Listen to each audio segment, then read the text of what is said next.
इस सरकार के द्वारा कि लड़कियां और लड़के आत्महत्या कर रहे हैं, ट्रेन से कट के मर रहे हैं। ये सरकार अत्याचारियों की सरकार है। बाढ़ के बाद कौन सा थाना बोलता है? नहीं, मोकामा से पहले पंडारक एक बहुत बड़ा क्रिमिनल है और कई सालों से वो फरार है और 3 लाख रुपया का इनामी है। अब वो बाहर में ही रहता है और बड़े नेताओं के साथ रहता है और घूमता भी फिरता भी है और उसकी गिरफ्तारी नहीं हो रही है। कौन सी सुशासन की सरकार है? और वो हत्या करता है और नाम किसी और एक जाति के लोगों को दे दिया जाता है। छात्रों को अभी तक इंसाफ नहीं मिला है कि नहीं मिलेगा। यादव ने कहा कि काल बन गई है भाजपा की सरकार। जिस तरह मसौड़ी में एक लड़की ने ट्रेन के आगे सुसाइड कर लिया, ये सारे जगहों में कल कहा था आप लोग के माध्यम से कि परीक्षार्थियों के साथ जिस तरह से अन्याय अत्याचार किया जा रहा है इस सरकार के द्वारा कि लड़कियां और लड़के आत्महत्या कर रहे हैं, ट्रेन से कट के मर रहे हैं। ये सरकार अत्याचारियों की सरकार है और ये जो परीक्षार्थी हैं बोर्ड के, मैट्रिक के, चाहे का, बीए का, जो भी है, अगर आप इस तरह से नियम कानून बनाएंगे तो सारे लोगों का सेंटर आप दीजिए, होम सेंटर दीजिए। नहीं होम सेंटर दीजिएगा, कहीं और उसका एग्जामिनेशन होगा तो उसको निश्चित रूप से 15 मिनट का ग्रेस अलग से देना चाहिए कि 15 मिनट लेट होगा तो उसको लेट नहीं माना जाएगा। लेकिन सर, बिहार में आप लोग कह रहे हैं अपराध बढ़ गए हैं, सत्ता पक्ष के लोग कह रहे हैं अभी भी सुशासन राज स्थापित है।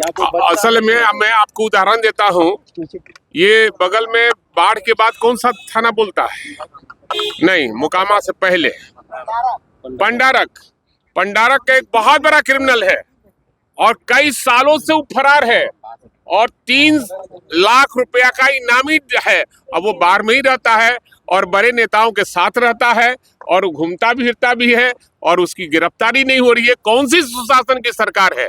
और वो हत्या करता है और नाम किसी और एक जाति के लोगों को दे दिया जाता है। छात्रों को अभी तक इंसाफ नहीं मिला है कि नहीं मिलेगा और उनके परिवार के साथ को धमकी भी दिया जा रहा है कि एक तो गया ही, दूसरा को भी हम भेजने का काम करेंगे। सरकार हाथ पर हाथ धर कर बैठी है, इसलिए कि एनडीए सरकार के लोग इसमें शामिल है, इसलिए अपने लोगों को बचाना चाहता है। मैंने कल ही कहा था ना, नोटिस जारी हुआ है। ये कानून का ये न्यायालय का मामला है और दूसरी बात है कि वोट चोरी हुई है तो निश्चित रूप से उस पर हलफनामे दे दिए चुनाव के टाइम में, तो चलिए सदस्यता जानी चाहिए। अब देखिए, अभी कानून का मामला है, अब कोर्ट का मामला है, कोर्ट में समझेगा।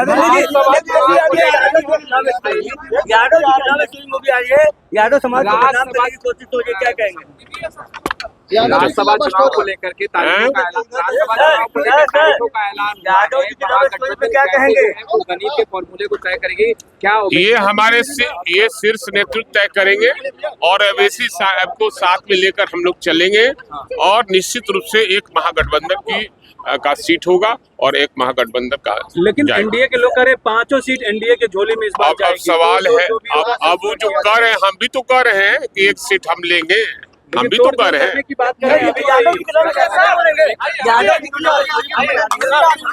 यादव जी की बना के ये व्यवस्था पैदा किया जा रहा है। यादव ये इसके बारे में अभी जानकारी नहीं है, जानकारी प्राप्त करेंगे तो निश्चित रूप से आपको बयान देंगे।